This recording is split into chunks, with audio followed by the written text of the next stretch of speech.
You're listening to the AFTERBUZZ TV network, now the largest new media platform on the web, and your #1 source for after-show entertainment.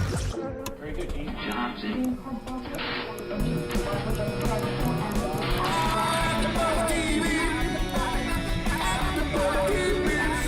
The AFTERBUZZ Studios in Los Angeles, California. Presented by Maria Menounos and streaming live thanks to Akamai Technologies. This is AFTERBUZZ TV's Homeland After Show. We'll break down tonight's episode and get you all the latest news and gossip. And now, another post-game wrap-up show for your favorite TV show. It's AFTERBUZZ TV's Homeland After Show. Good afternoon, good morning, good evening, AfterBuzzers, and welcome to the 5th week of the 3rd season of Showtime's Homeland, episode entitled The Yoga Play. I'm your host, Thaddeus Massey, and joining me today is... It's Nando Velasquez. Hello, everybody. Lauren Leonelli couldn't be with us this evening. She's hunting Peter Quinn. Yeah, she's looking for Peter. But if she was here, she would have found him. She's stalking Peter Quinn, who's stalking somebody else. Right. There you go. Yeah. So that's a nice little segue into Peter Quinn. So Peter Quinn is now has been brought into the circle of trust by Saul. Yeah. And I thought it was smart that... Well, that's my personal opinion. I don't know what you guys think. I love that we can talk about Peter Quinn because he's in this episode, but yeah, the past 2 episodes have been so Peter Quinn heavy, and he hasn't been on the show. Exactly. I just love this. So now we have to talk about Peter Quinn because he's on the show. Peter Quinn heavy, a la Peter Lauren Quinn. Leonelli. Yeah, totally. Right. So now Peter Quinn is actually a part of the episode. Like, yeah, he's finally in. Like you said, well, we just got into the circle of trust last week. Right, exactly. Now, we learned before Peter Quinn did. they let us in. That was like the big reveal after the end of last week's episode. But now we have Saul has hit Peter Quinn on the hip and was like, come through. And oh, totally. He told him what was going on. I mean, I thought that was, to me, I thought it was wise that he brought him in because he seems to be a guy that, you know, they have shown that he's somewhat ethical and he's very loyal and he's very talented at what he does. Well, yeah, I mean, so he's a good guy to have on your team. I think he's been incredibly loyal, and I think the fact that a couple of weeks ago when he was talking to Saul that he wanted out because he was very conflicted after shooting that kid. Right. I think that definitely showed that he has morals. Right. And Saul couldn't show his play. I think that's the main reason why. Because my big question would be, why now? Right. Why couldn't he let him know beforehand? Right. Why now? Especially when he cares so much about Carrie. But I guess he had to be sure. Right. And they had to make sure the play was in play. The play was in play, right. Literally. And exactly. now that the bait has been taken, which is Carrie, now Saul knows that Quinn cares for her. And you know, we all know they're going to hook up eventually. Yeah, come on, let's face it. We all know they're going to hook up eventually. Exactly. So I was like, okay, I know it's going to happen, so why don't I just let you know what's going on? Why don't I help it? Why not be a little Cupid? Right. And why not, you know, put somebody in charge of her that you know has her back beyond work. But that's my question. My question is Peter Quinn emotionally compromised? Because remember when he knew something was up at the house, he spoke to Carrie before she went to bed. Yeah. And he knew something wasn't right. Even though he got off the phone with her, everything was fine. Yeah. She was going to bed or whatever. He saw, I guess, he thought that, okay, when it was a question whether or not Carrie had compromised the operation based on her yoga play, he assumed it was the CIA that was back on her detail and watching her, because of course the only people that know about what's going on is Saul and Carrie. Yeah. So now that Peter Quinn is in on it, he saw, I guess that was one of Javadi's men that was standing watch to make sure. It was never 100% cool. clear who that was, but I'm assuming that was Javadi's man. I'm assuming that, you know, it looked more like a thug, I guess. It did. Not like a CIA suit or anything, you know? I thought it was interesting that he's emotionally compromised, but so is Carrie. So you're saying he is emotionally compromised? I think he is a little bit emotionally compromised, yeah. I agree. I can agree with you on that. Okay. Well, that's my question. I'm not sure. Is he emotionally compromised? Because it seems like he may be, because he came in when he saw, well, you know what? Let me put it this way. Is he protecting the play? Or is he protecting Carrie? That's the question. You're part of his role is to protect Carrie within the play. But if Carrie's messing up, right? Like like when she was going on the yoga, going to the yoga, he pops up and he's like, "Yo, what are you doing?" And she's like, "What are you doing?" Yeah, you know, you're further compromising this thing. I know what I'm doing. Blah blah blah blah blah. So, well, look, but that's when that for me was when I was like, oh, he's like, here's a good question. He's emotionally compromised. Here's a good question. It might be a good question for the audience. If this was a regular FBI agent or CIA agent, excuse me, if this was a regular agent who was supposed to do detail on Carrie and didn't have this kind of relationship or this kind of tension with Carrie, right? What would he do if he saw Carrie going off the range? He like might that? Still do what he did. You think a good agent with no major relationship would also compromise himself by trying to say, "Hey, Carrie, what are you doing?" and then put himself in that position where he has to stall the Javadi's guy, that we assume her tail, to the point where he might compromise the mission himself. Oh, you mean at the yoga thing? Yeah, I mean that's a lot. That's a lot there that someone's putting out their neck on. Right. Or would he just call in to Saul and go, "I don't know what's going on, but Carrie's not doing what she's supposed to do." Right. Because that would be what I think a good soldier would do. I think a good soldier would report back to his superiors. Right. That all right, something's wrong. Right. And not go in and say, "Come on, he didn't tell Saul what happened." He didn't, but the Quinn seems to be more of an independent contractor. Well, again, and how he operates. But again, so does Carrie. I mean, Carrie. Saul said it too. It's amazing how similar they are in a way. That's why I think Carrie's more of a rogue. She's more of an insubordinate agent as opposed to an independent contractor. Yeah, I suppose that's true. But they characteristically, both have their own rules a little bit. Or at least they both seem to be having their own rules. I mean, Quinn seems more like that now. They both. Well, let's talk about why they ended up with the yoga play and how this whole thing came about to begin with. Jessica shows up at the beginning of the episode at Carrie's house, which was totally unexpected. I guess as a mother, you feel like, I'm desperate. I'm going to have to go and see if I can get some strings pulled to get my daughter found. Yeah. But I wasn't expecting that. And at the same time, I think, she was risking the operation. Do you guys think that Carrie should not have risked the operation by reaching out to the FBI and, even implementing the yoga play just to see if she can try to help Jessica locate Dana? I mean, at first she was like, no, I can't help you, whatever, blah, blah, blah. And then Jessica just broke down. Yeah. And as a mother, I guess any mother would. It's I'm at my wit's end here. If I'm coming to you, it has to be there has to be no other alternative I have. They're social pariahs. She can't, I guess she can't get any help. They're not even getting any government benefits anymore. They've been totally cut off. Well, first of all, considering the relationship that Jessica and Carrie have had in the past, this is, her last hope is to go to somebody that she has herself had a bit of a problem with and knows about the affair. Yeah. She totally knows about it. She totally knows about it, and yet she has to go there and be like, look, you got to care, you got to help me out. This is his daughter as well. And she even mentioned, she was like, you were right about, yeah, you were right. You came to me and you were right. And even though in the back of my mind, I knew I knew something was wrong. When you came and said it, I ignored you. And this is my daughter. I know something's wrong. And obviously something was wrong because, she was in the hands of we don't know what, this guy Leo. Yeah. That's still left up in the air. And the situation has proven that me and Lauren Leonelli were both wrong. I don't know. I can't remember what your prediction was on that. On those two? On those two. If someone was going to die or something? Yeah. Her prediction was he was going to end up dead some kind of way, Leo, the boyfriend. And my prediction was that she was going to have to be the one to kill him. I don't know if I made a prediction on that. I'm trying to remember myself. I think you stayed neutral on that one. I think I stayed neutral on that one. And you know what? I guess in a way I was right because it was a very neutral. You know what? It was a pretty anticlimactic scene. It was, and that's what I was thinking. I was watching. I was like, that was a little anticlimactic. Yeah. I mean, nothing really happened. He didn't end up going on a killing spree or something major happened. But you know what? I will say, if we're jumping into her really quick, it really was in character for her. I really thought it was an awesome move to say, you lied to me. It's as simple as that. Right. It doesn't matter if he was going to go on a killing spree. It doesn't matter how many guns he's going to pull out or if he was going to do another suicide pact or whatever he was going to do.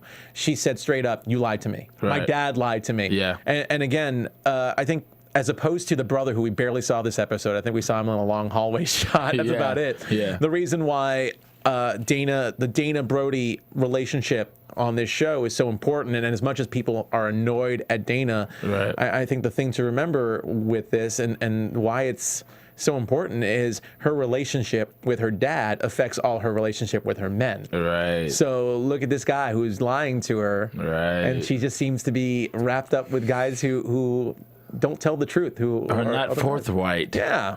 and she's really sensitive to it. Again, I mean, not to say that she should forgive him for possibly killing somebody, you know, but he was obviously lying to her. Right. So I would say, as anticlimactic, I think everyone just wanted to see a shootout between Dana and Leo, or a suicide pact with both of them going. As anticlimactic as it was on point for her character, and I think it does say a lot for the plot with her. Yeah, it made sense. Yeah, and even though it was overusing this word and like anticlimactic, but it rang true for her character. Is it climactic or climatic?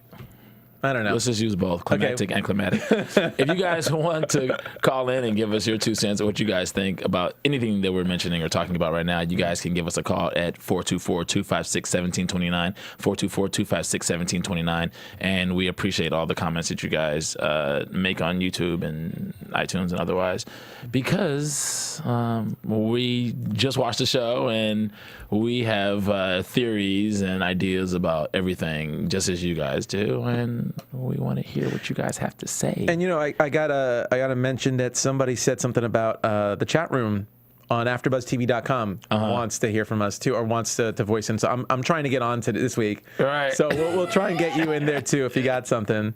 So yeah, we'll keep an eye on you. Right. Yeah. For sure. Mm-hmm. So the Dana situation, she comes home, she breaks down, she cries, and it's just all too memorable of the situation with her dad. Yeah. It was more of an emotional ordeal as opposed to drama. There's nothing, you know, there's no action that happened. There's nothing, you know, but I was fine with it. How it ended, I'm not sure if I was okay with her running over to the cop. That was at the end, but I guess you're kind of like, okay, well, how do we finish writing this sequence? Well, again, that's why it was so like, I want to go home now. I'm done with this. I'm done with this. You lied to me. That's it. I'm done. And that's the teenager. I'm running back to mom. Right, yeah, exactly. You know, well, it's funny when Carrie went over to Agent Hall. Yeah. Is that his name? Yeah. And he was just like playing it off like, oh, they're on a fuck fest. Right. Excuse me, but that's what they said. Right. No, that's what he said. That's what he said. They're on a fuck fest. They'll be back. Yeah, they're teenagers. They're teenagers. We already had the drop. We were listening to them on their line. And they're just 2 teenagers in love who ran off. Like 2 teenagers in love. There's no national security going on with that situation. You know, it's like the audience doesn't want to see him. Neither does the FBI agent watching the Brodies. They're like, I don't want to see him anymore. It's okay. They'll be back when they're back. All right, exactly. And they will be back. They'll be back. And one of them will be back. Right, at least one of them. Yeah, at least one of them. We'll see what happens with Leo, because I think that situation is not completely played out, and we'll see how that goes. The guy who played Agent Hall, though, he was, I don't know the actor's name, but he was in, really quickly, a fun fact is, if anybody recognized him, he was a cop in The Departed with Leo DiCaprio. And, oh, really? Yeah. I don't know if you guys remember the scene where Martin Sheen got dropped from the roof. Oh, yeah, I remember that. And he was one of the cops, like the Jack Nicholson's crew drives up into the alley, and he was like, F that. And he started shooting. He was the first guy who started shooting. Like, he knew something was wrong with the whole scenario, and there was a shootout between. It's been a while since I've seen it apart. I saw it when it first came out, and it's an awesome I love that movie. I've seen it a million times. Oh, God, I got to see it more times. I do, obviously, I can totally remember the falling off the roof scene. Yeah, so, he was the good. He was one of the good guys. He was one of the good cops, and he started shooting. I was like, oh, that's the guy from. But he was a little inept in this. He was a little inept in this episode. At least his character, not the actor. Because I mean, again, Carrie actually spoke some reason. It's like, yeah. I mean, you're compromising what happens if Brody wants to reach out to someone and his thought, But that was just. I think that was a reach. Because the FBI is like already on top of it. They weren't really on top of it because they let her go. Yeah, but I don't think. And they didn't give a crap. Just like he said, they were on a fuck fest. So again, he didn't care. I almost feel like the FBI represents the audience in a sense. It's like, I don't care about Dana. Let her do what else she wants to do. God, I see too much of her already. The FBI agent is the eyes of the audience watching, going, Dana? Yeah, let her do whatever she wants. All right. I don't even want to see a fuck fest. I don't even want to see it. Well, we saw enough in the room with the sheets and all that. Blah, blah, blah, I don't want to see it. That's the last time in the laundry room. And that's the last time I'm going to say that word. All right. Okay. I say 2 or 3 times and that's it. And this starts getting me gratuitous. Right. Yeah, it's all good. So it's a family show. Okay, right. Somewhat. It is, yeah, somewhat. Somewhat. I mean, is Homeland a family show? I'm not sure. Nah, not even close.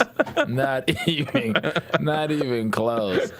So, what do you think was the motivation behind Carrie risking the operation for Dana?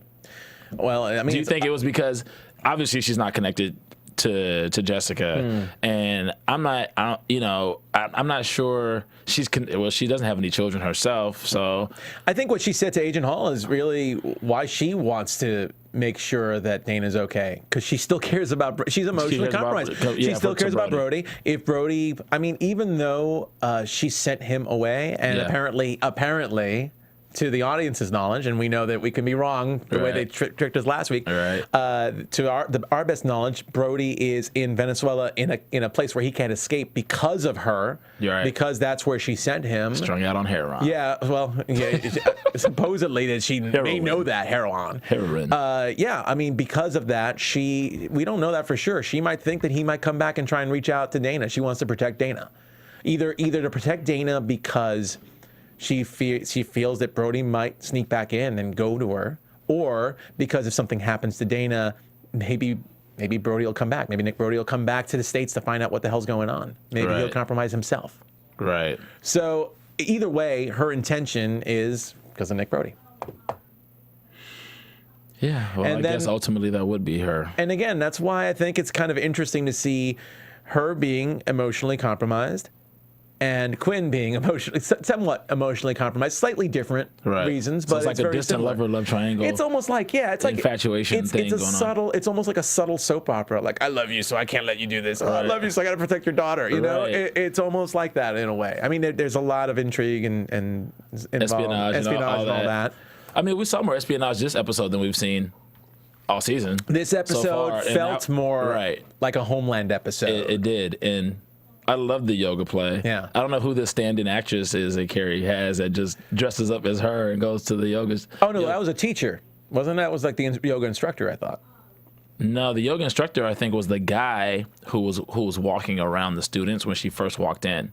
So they must have this all worked out. Oh, okay. Because remember, the girl was sitting in the back. The girl was sitting in the back of the yoga room. Oh. And Carrie walked to the back, and they were dressed exactly alike, except for Carrie's hoodie. You know what? She wouldn't be wearing if she was actually doing yoga. She would put that on after she was done. All right. And then she runs out the back. I stand corrected. I jumps in with Max and Virgil. I must have been down writing something. I like Max and Virgil. It was Max so funny. And Virgil. It was so funny.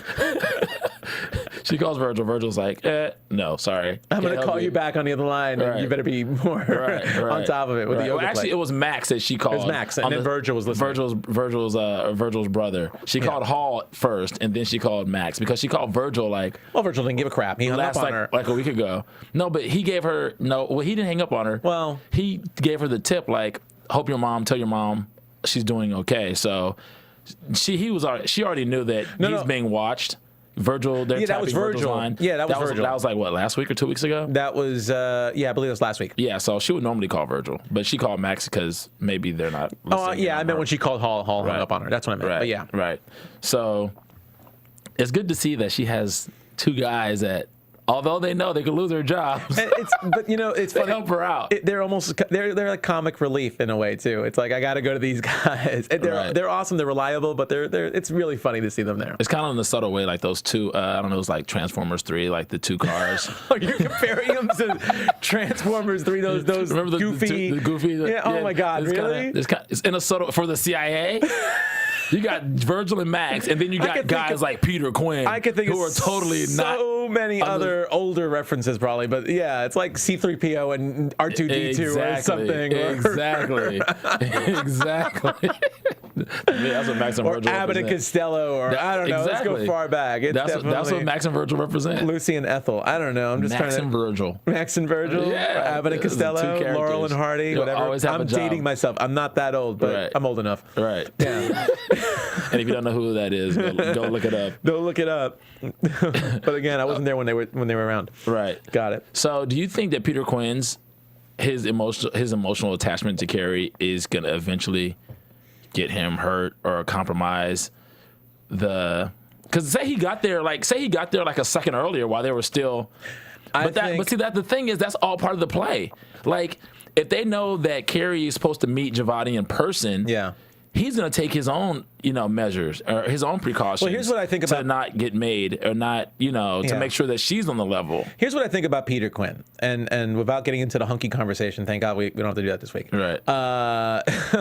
If you're pro hunky, that's okay with you. I'm all for it. Right. Just want to talk about it. This season, as opposed to last season, we've seen a more human side of Peter Quinn. Right. And therefore, I think what's really good about this show is when people's lives are at stake. Yeah. You know, when there's something at risk. Right. And first of all, the relationship between Quinn and Carrie. Carrie is at risk if Carrie gets hurt. Right. But I think it's very possible that Quinn could put himself in danger because of this. He's not thinking necessarily. Again, he's not thinking like a good CIA cop. Right. You know, agent when he's going out there risking himself, being compromised himself, to stop Carrie from being compromised. I like the fact that he has those kinds of instincts. His instincts tend to be.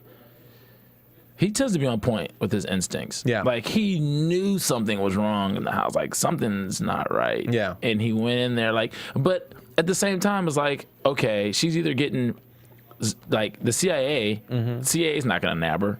And if it's Javadi's guys that nab her, well, they're supposed to. Yeah. Because that's part of the whole operation. So I'm like, why would he go in there either way? And I was also actually kind of surprised that they kind of got the drop on him. Like, usually, that was a little shocking. I was shocked by that. I don't know if you guys were shocked by that, but I was kind of shocked by the fact that even though he kind of figured it out after the fact, the fact that they were able, like, he was sitting there surveilling you know. Well, again, Quinn even wasn't happy that he was as far back as he was. So something must have happened between the actual yoga play and that night where he decided to either stay farther back or he was told to stay farther back. So he wasn't even happy with it. So yeah, they definitely got the drop. Yeah, they definitely got the drop on her, on him to get her. So it was very interesting, especially the way he's been playing her earlier in the episode. Yeah, he's been playing her close. Yeah, he's been playing her close. But I guess after all that, it was kind of like, and she made it in the nick of time at the yoga. At the yoga studio, like, well, isn't it a Hollywood? Isn't it a Hollywood minute right there? She comes back in, just like patting herself for the towel, like the fake sweat on her. He's like, oh, okay, the guy's like, he like goes back, whatever. But anyway, going back to when they got, when they nabbed her in the house, it was kind of like they got her. They strip her down, like cut her clothes. Like, wow, that was a harrowing scene. I thought they were going to do a lot worse with her, man. I was like, damn, they're treating her like a prisoner, kind of. Right. Made her change clothes, and she puts on her all black sweats or whatever it was. They threw her on the floor, but it was really dark clothing, and like they. What did they do? They passed like the wire detector. Yeah. While she's butt naked. Yeah. Like, wow, that's serious. That is pretty serious. Like, I want to know if there's any devices and scary. That there are. Like, she was genuinely scared over this whole ordeal. I mean, I she guess didn't know what they were gonna do. I guess she just expected, I don't know, a limo to come up and pick her up and just drive her someplace. She didn't expect this kind of thing. Well, probably because the attorney and his partner, the ones that got her out of jail and that were helping her out, or the ones that got her out of the mental facility, they've been courting her. Like, this whole time. Well, let's don't forget too. There's something else here that we can't Quote, miss. That we can't miss. Carrie and her meds. Right, she did. Yeah. Because she dumped her meds. She did dump earlier her meds. in the episode, and when she's on her meds, she's a lot more stable. But at the same time, her senses are dulled. And when she's been off her meds, she gets a lot more paranoid, and she gets very nervous and agitated, and the ticks start working. Right. So it's probably pretty. But she's also on point with her predictions of what's going to happen and what's going on. Yeah. When she's not on them. But she's genuinely scared or freaking out. I mean, I guess that's part of the bipolar disorder, that it's very easy for her to fall back into these types of habits. Right. When she's under pressure. So, yes, she's right. She's correct. And she was smart enough to not overly freak out. But, again, you see the subtlety in it. You see she was genuinely scared for her life. Well, she kind of takes them, and then she kind of not takes them, and then she takes them, and she kind of not takes them. Yeah. Well, in this episode, we saw him throw them out. Yeah. It's like it's a gamble. Whenever she decides to, or whenever she decides not to. Yeah. I haven't seen like a method of her taking them, or maybe it's more when she feels guilty or she feels like forced to take them, then she'll take them. I suppose. I guess maybe because it still isn't clear exactly why when she doesn't. Right. At least in this one right now. Right. But I suppose if anything, it does support the fact that she's freaked out. Like crazy. Yeah. Only thing I get nervous about with a carry off her meds is, and we're pretty sure now that the play, this whole, not the yoga play, but the actual play that Saul has had with her has been on from the start of the season. Yeah. So the only thing I worried, so I guess when she ran over to the reporter just to reveal everything, that was part of the play. Yeah. So the only thing I would be nervous about if that wasn't part of the play, if she might freak out so much that she might give away her position. I mean, she already almost compromised it. So that would be my only thing. Yeah. I mean, we'll see that next week because it looks like she gets strapped to a polygraph machine. Yeah. And Javadi is going to ask her some questions. Yeah. Well, which I'm like, okay. Let's well, you know what? Let's talk about Javadi, but before we do, let's just mention iTunes. Okay. You know, you if you're watching us streaming, you can also be listening to us on iTunes. And hey, we're on iTunes. So and thanks a lot. We've been getting actually we're pretty high up on the AfterBuzz list we're on not iTunes. doing too bad. Yeah, we're not doing too bad. Not so too shabby. we love it. If you're listening to us and you subscribe to us, please rate us. We love 5s. Tell a friend, and also feel free to write your comments in there and let us know what you think. And also, you can also write comments on YouTube, and we'd love to hear from you and see what you guys think about everything. So yeah, please do. Yeah, and there's a ton of other AfterBuzz shows on iTunes as well that you can listen to your favorite TV shows there. But listen to us pretty first. much everything that's programmed. Well, listen to us first, or Scandal 2, or Walking Dead. Or Walking Dead. Actually, I'm not on Scandal. Are you not? What are you on now? Are you on? I'm on The League on Thursdays. Oh my God, I love that show. Which is on FXX. I love that show. It's a funny show. 30-minute sitcom. It's hilarious. Check us out on our other shows. Yeah, check us out on other shows. Let's talk about Javadi because it's the first time we got to see him. Let's talk about Javadi. Yeah. And before we get into the character, this guy, I don't know this actor's name either, is the guy who played the shop owner in Crash, who didn't speak English very well, and he thought another great movie, another Oscar-winning movie. Exactly. Oh my God. Exactly. And this guy's character held a gun on Michael Pena's character because he thought that he didn't change the locks properly and they robbed his store. Yeah. And he went to buy a gun. He went to buy a gun with his daughter, and the guy gave him blanks. Sold him blanks. Yeah. It didn't sell him real bullets. Damn, look at you, Mr. Movie Aficionado. I love this. I love you brought 2 Oscar-winning movies into this podcast. I just remember. It was an excellent film. Yeah, it was. Crash was Oscar-winning. Crash and The Departed. Star-studded cast film. And this guy, I remember I was like, yo, he had such a great performance in that film. It was hard not to remember him, seeing him play this character, Javadi. But it was interesting to see him come into the States and just enjoy eating a burger. He was eating the burger in the car. Oh, yeah. And he nice American food. Right, nice American food. And he just reveled and savored the taste. It was like, this is so good. Like, yeah. I obviously don't have burgers or wherever he came from. They don't have burgers, so or maybe it was just a spot that he really, really likes because he hasn't been in that part of the country for a really long time. But you know what was kind of funny American about that food, baby, American food. But what was really funny about that, because I know you're going there anyway, is he's busy watching this house while he's eating his American food. And it was very typical, like stakeout. Right. Like cops on a stakeout. Let's get some donuts and whatever. Right. He's eating American food, spilling juice on himself like a cop. It was kind of like one of those like another 48 hours or something, like a Nick Nolte character doing that. Like he was all clean and everything like that, but still it's like he's messing up. He's being totally loving the American life for that moment. Right. And actually on the chat room, just wanted to say Javadi. There's a guest on the chat room who decided to call himself Javadi, who's like, who was Javadi watching? That's what I wanted to know. That was my next question. Like, who was he watching? There was a kid there, and then the lady came out, grabbed the kid, and went back in the house. Yeah. That was interesting to me. No, I don't get this 100%, but that was not the same house that they were scoping out later on. Right? Okay. I'm not sure. I'm not 100% sure either. Okay, because that would be the only thing. Correct me if I'm wrong, and apologies if I didn't get. It was such a quick scene, and I was doing something else. But I didn't get to see the show fresh as you did.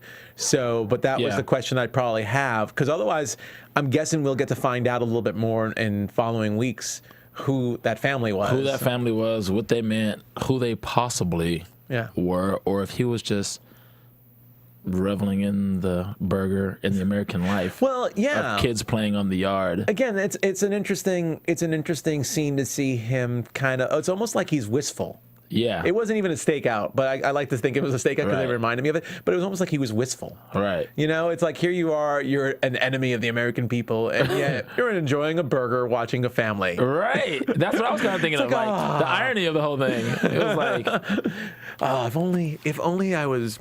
So maybe the subtle message was everybody wants the American dream. They just want it to be fair but or if whatever. they don't, I don't know. if they can't get it, deaf to America. Right. I don't know. But it was an interesting thing. But I'm really glad. Driving his Mercedes Benz. Driving his German car. Yeah. It looked like there was some house in the hills when he got there. It was like some plush pad that had no furniture in it. Yeah. Well, I'm really glad that we finally get to see who the main target is this season, because the first 4 episodes, I think part of the thing that's been lacking in the first 4 episodes, even as good as last week's episode was I think I barely even knew how to say Javadi's name. It was like we barely even heard him. Right. I mean, they were killing 6 targets that at the time even they were all obscure. Really, they were all really obscure. We didn't really know like who was who or what they meant, or we just know they're all part of this even network of Saul's superiors terrorists. were like, yeah, we don't care. We want the main guy and we want Brody. Right. That's what we want. And then it seemed like the worst people that we saw were really the bankers from episode 2. Right. That was about it. Right. And I'm waiting for them to reintroduce that whole. To have Javadi hanging out with the bankers, maybe. I hope it's something like that. It has to be something high up and just sinister. It just has to be, like, in order for the Homeland fans to be satisfied. To quench their thirst of. Speaking of Javadi, since you didn't mention the actor's name, someone named B. Henry on the chat room said it's Sean Tobe. Oh, okay. And he was also an Iron Man. He's been in a lot of stuff. I have to pull up his IMDb file, but Javadi is Sean Tobe. Yeah, he has been in a lot of things. Yeah, awesome. Thank you, B. Henry. Henry, shout out. Yeah, shout out for that info. We're paying attention. That intel. We're paying attention. All right, cool. So let's jump into. And I know some of you guys hate when they say, "Oh, Thaddeus, he jumps around." Blah, blah, blah. Don't worry about it. I know, but let's do it. We're on limited time, so I'm trying to cover everything. I'll get you on track. What's up? Right. So say it. Let's talk about Saul. Oh yeah, we have to talk about Saul. Because talking about intel and intelligence and whatever, and how Saul is, how his mind works. He's a field guy, and a field guy to actually have come with the level of success with this operation that he has with Carrie so far. Shows his genius at what he does and how good he is. I mean, he's beyond good. He's a genius at it. He knows how to operate, because politics and field operations really don't work hand in hand, obviously, and he's shown that, but he's effective at doing what he does, managing Carrie and managing a situation or scenario, even though, to me, like I said last week, I don't know, some people are going to be like, you said he was unstable. I think he is unstable to a certain degree, but I think he has a handle on it, like I said before. I think just like Carrie, just that it's just like he's like the older guy version of her. That's why he's her mentor. That's why he loves her so much. That's why she's like the prodigy child, because he is like the 30-year senior of her younger, less mature version of each other, kind of thing. Did you call him unstable? I don't know. We were fighting about that. I said he's stably unstable. Like, he's unstable, but he has a handle on it. And I think I say he's unstable because there's certain things you can tell about a person where they don't have a grasp of a situation besides their one small aspect, which probably makes all the difference.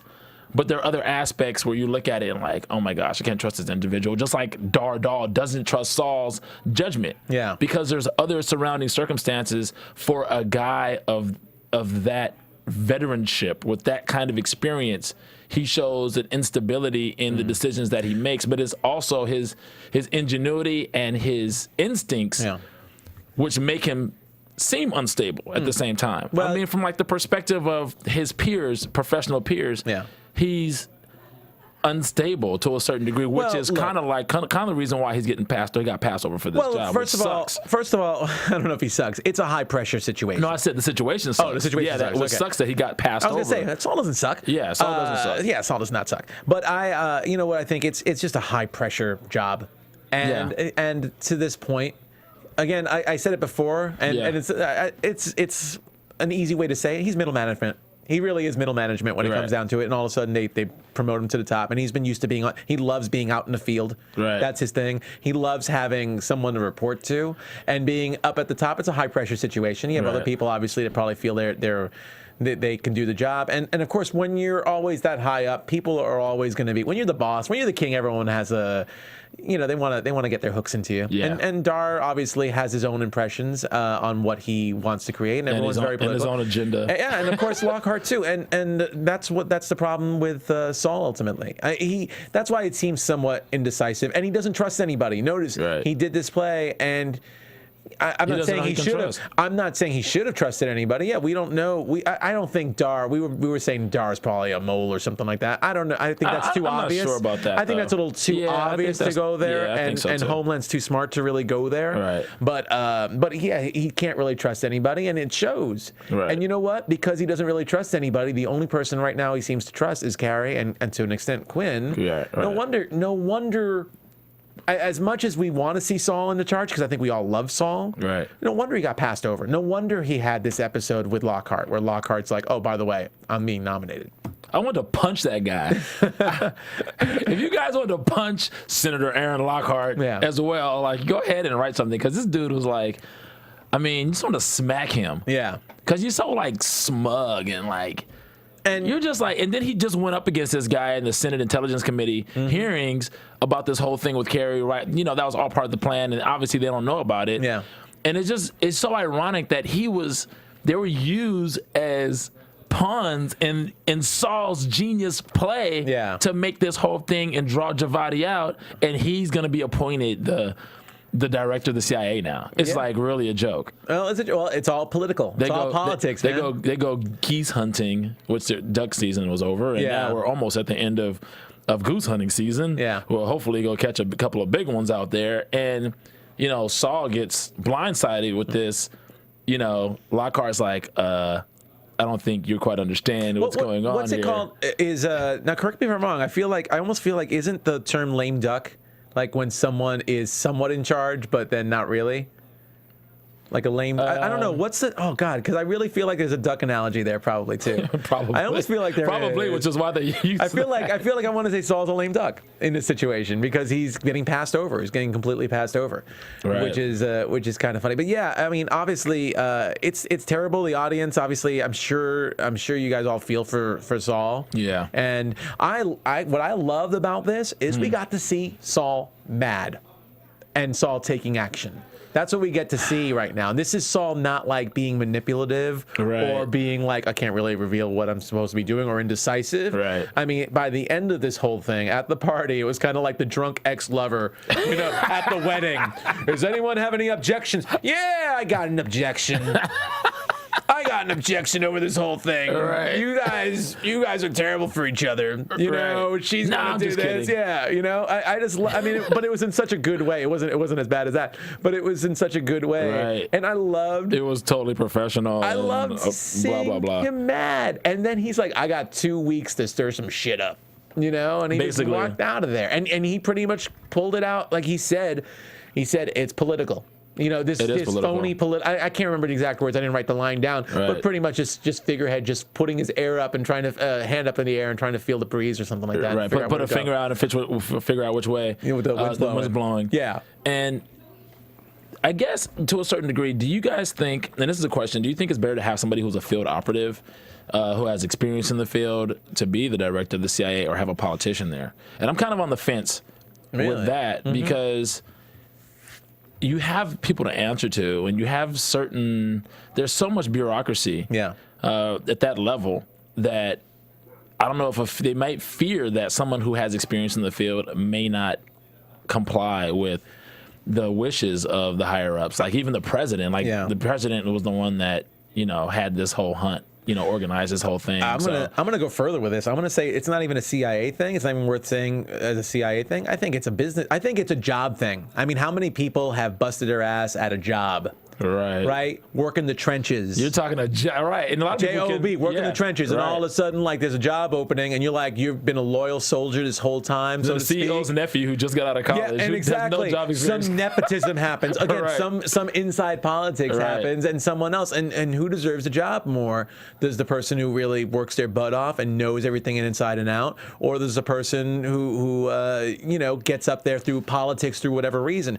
And as far as CIA, as far as we're going to CIA, here's the thing. A field op is out in the field. Right. Okay? They don't deal with the higher ups. They don't deal with all the crap that the government officials do. Right. So that's the downside of having a field op. He might be down and dirty. He might know what to do and might figure stuff out, but he doesn't know. He's awkward with the brass at the top. Right. He doesn't know how to be political, as opposed to a political head coming in there. Right. Doesn't know all the ins and outs, and I would say has a superior. I don't want to say superiority complex, but in the case of Lockhart, yeah, probably a superiority complex, and feels, oh, you know what, I can reinvent the wheel. So he already has probably this like superiority complex. Oh, yeah, especially absolutely. after especially after the whole Senate hearing. Yeah, he Senate thinks hearings. they're inept. And obviously, if he's getting appointed, there was obviously some stuff that we didn't see that was going on behind the scenes anyway. Oh, where he. Sorry, go ahead. Go ahead. No, because this is awesome. Yeah, B. Henry's my new friend here. B. Henry wrote, lame duck means an elected office holder or group continuing in office during the period between failure to win an election and the inauguration of a successor, or an ineffective person, a weakling. So there we go, lame duck. Wow. Yeah. So how fitting is he going duck hunting, and he's a lame duck himself? Oh my gosh. Thanks, B. Henry, for that. Yeah, that really sucks for Saul, though. Yeah, but anyway, continue your thought. I apologize for that. I just wanted to bring that up. Yeah, but just the fact that this guy has been brought in, and he obviously has like a superiority complex because after the Senate intelligence hearings, he obviously was the one asking the questions and probing, and if this was coming on blindsiding Saul, obviously this was happening behind the scenes where he was dropped a hint that he was going to be the one that was going to be up to become the director, and Saul and nobody else has any idea what's going on. And they're not in the power. They have no power. Like, and this is what makes me think Dar is not a mole. And Dar is over here thinking Saul is going to be the guy running things just because he's the guy right now. Yeah. So, that's what kind of makes me think Dar's not a mole, or he doesn't know what's going on. He just thinks Saul is going to be the one, obviously, take the reins because he's the senior guy. But but Dar's got his own agenda too, I think. Dar does have his own agenda. He has his own. We get to figure out what that agenda is. Maybe he's with Lockhart. Maybe that's what the sneaky stuff is. Maybe he's on Lockhart's side. Or you know what? Maybe he's a guy saving his own ass, because Saul's obviously going to be possibly out, or who knows what. Especially after that speech, Saul's definitely out. But I think Dar's like in charge of special ops or something like that. Yeah, he is. They're going to use those guys regardless. Those guys are going to have a job, I think. I think the nature of it will probably change a little bit based on who's in charge of the CIA. But just like he was mentioning, he wants to save the CIA, obviously, because the nature of it would change with a guy who's a politician. And this is the conversation that Saul and Lockhart had. Yeah. He was talking about military action based on them getting poor intel and whatever, blah, blah, blah. And Saul was explaining that, look, that's the nature of the job. You get bad intel, you get good intel, and you just kind of have to roll with the punches and figure it out along the way, because that's the nature You've got to roll with the punches. Yeah, that's the nature of that business. And they've been successful so far to a certain degree. So you're not going to get good intel from 17,000 feet in the air from a drone. It's not going to happen. I loved that speech he had at the party. Just pretty much saying what the field ops have to go through. They're just constantly dealing with bad intel, trying to figure it out, the good from the bad, right? And at risk all the time. And it was an awesome, amazing speech about what the people in the field go through. It was like a low key backhanded compliment to him getting the nomination, because he walks away and everybody just looks at him and they're like, "Oh, do we clap? Do we drink? Do we drink with him?" I wish he had a microphone and just dropped it. Right. I just wish he did that and walked away. Yeah, that would have been awesome. But you know what? Let's not forget afterwards. He gets home and pretty much sees OMG. Yeah, and pretty much sees his wife's been having an affair. And she even goes as far to say, "Oh, I didn't think you were coming home." Dude, now you're telling on yourself. Yeah. I didn't think you were coming home. First of all, she doesn't go to I'm surprised she wasn't like his +1 at a party or something like that. I guess it was so secret, or I don't know what. That's kind of weird. And meanwhile, she's out having some wine with this foreign guy. So awkward. I don't know where he's from. Yeah. So awkward. Like, "Oh, I didn't know you were coming home. This is..." Oh, why not go, "Oh, hey, sweetheart, I'm glad you're home. This is such and such." Yeah. As opposed to, "I didn't know you were coming home." Let's face it. It was pretty obvious. It was just pretty obvious. Yeah, exactly. Something was, she was planning on getting some. Probably, I mean, was that a week or 2 weeks ago? She was trying to get some, and Saul just went to bed. He was like, send her back to her room. Yeah, I guess. So maybe she's like, she wants some. So you want some affection. Well, you know what? She does. I mean, I said this. She's trying to make moves to help their relationship progress. Yeah. I think I said this. I said this before. I think the week when you guys were out, when you and Lauren were out, I said that Saul's ineffectiveness, what we thought at the time at least, was Saul's ineffectiveness for doing the assassination attempts. Showed up in his ineffectiveness in his relationship with his wife. Right. It just shows in that. And I think right now, just pretty much what we get to see is that Saul's true partner is his job. Yeah, that's right. That's his lover. He's emotionally attached to his job. Everyone's emotionally attached to something. Everyone's emotionally attached to something. But yeah, that's his lover. And he's pissed off. That's his jilted lover. Right. Meanwhile, his wife's having an affair, and he's like, yeah, whatever, I got to deal with this. It's like the mistress that he's really in love with while he's stuck with the wife. Yeah. And then finding out your mistress is cheating on you, because that's what happened when he found out he's not getting this gig as the director. I think he would have been happy turning it down as opposed to just being passed over. Yeah. Being passed over sucks as opposed to just, you know what, I'm not sure this is the right position. I think I'm going to go ahead and let you find someone more suitable for this, because at the end of the day, I think Saul is comfortable being, I think initially he was uncomfortable with it, and I think he got more comfortable thinking maybe he can actually impose some change on the agency and, make some different things happen and change the tone that was there before with STs and those guys. But to be passed over, it just really sucks. There's a difference between having an option and just not having the option. It's like, as opposed turning it down as opposed to, we're going to go with this guy over here. B. Henry is asking on the chat, other people get on the chat, man. B. Henry's asking on the chat if we like Saul better as a director or we like him better as his old role. And I honestly, for me, I really liked Saul by the end of this episode. I guess he's still director, so I kind of like him as this. I kind of like it when he's taking action. As opposed to, I didn't like him as director when he seemed ineffective. How about that? Right. And I like him as a mentor, but I really have enjoyed, like I said, I really liked seeing him pissed off this episode. Yeah. This is a different side of Saul. I mean, Manny Patinkin's a great actor. This is a different side of Saul. I liked him getting pissed off. Yeah. And he's got 2 weeks to stir some shit up. Yes, he does. Technically. And we shall see. And I'm hoping Lockhart doesn't last. I don't think Lockhart's such a major character, so I'm really hoping, nothing against the actor, I'm just really hoping we don't get to see much of Lockhart. I don't want to see. It's all about Saul and Carrie. Yeah, it's all about Saul. Well, that's kind of going into predictions. You want to go to news and gossip real quick? Do we have any? You want to talk about anything? I didn't have a chance to look up news and gossip this week, so. And now let's do predictions. AFTERBUZZ TV predictions. That's nice. Who's in the booth right now? I think it's Lemieux. I think it's Steve Lemieux. Lemieux took the cue. He took us right to predictions. Awesome. So since we're talking about predictions, well, let's go ahead. Go ahead. I'm going to let you go ahead and. All right. Well, since we're talking about this guy, Lockhart, you're saying you hope that we don't see any of him. I don't think he's going to be around that long.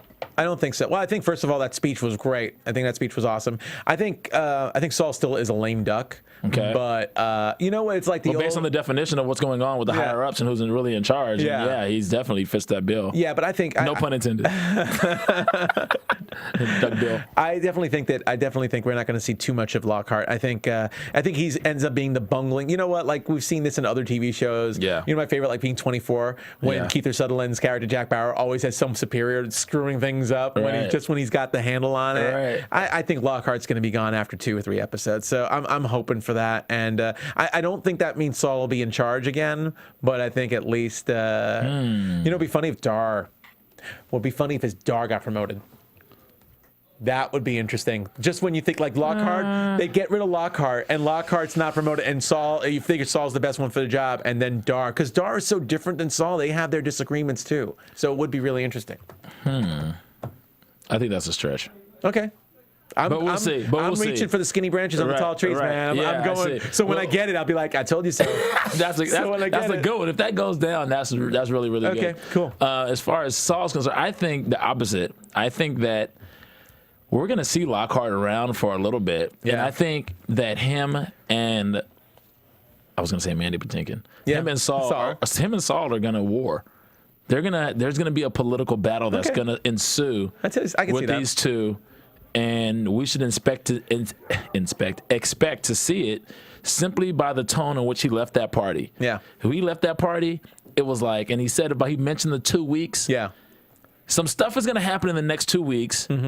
This guy, Lockhart, smug, brash, punk, senator, thinks he's going to, I think he's going to start trying to call some shots before he's officially running things. And Saul is already on his watch, especially after the hearing. Look, again, I like Saul mad. I want to see a war. So I'm totally, you know what? I want to go for my prediction, but I agree with you. How about this? One last thing. He's the new Estes. One last thing. Brody watch. We should have a Brody watch because we can't see him. Brody watch. Brody, next episode, yes or no? We didn't see. We didn't see any clips of him. 2 episodes. 2 episodes. I'm gonna say. This is 5. I'm gonna say by 8. That's when we see Brody again. I'll say by 7. End of next episode. I say by 7. End of 8. At the very end, I agree with Steve. So Lemieux says by. He says he agrees with me. End of 8. He said next episode. I said end of next episode. Oh, end of next episode. So he says 6. I say 7. You say 8. Okay, awesome. We're gonna mark that. We're gonna figure out what it is. That's what we're gonna say. Okay, cool. All right. So until next time, Nando, where can we find you? You can find me on Twitter at Nando Vel. And you can find me at Club Thaddeus on Twitter and Instagram. And you can see me here Thursdays for The League, FXX, on AfterBuzz. And me on Walking Dead and Blacklist.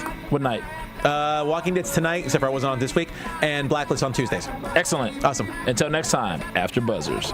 From executive producers Maria Menounos, Kevin Undergaro, Phil Svitek, and the entire AfterBuzz TV staff, we would like to thank you for listening to the AfterBuzz TV network. To watch or listen to other after shows and post comments or questions, be sure to visit AfterBuzzTV.com. I'm Sir Richard Wentworth, and this has been a presentation of AfterBuzz TV. Buzz you later. The views expressed herein are those of the hosts only and do not necessarily reflect the views of AfterBuzz TV or its owners or principals.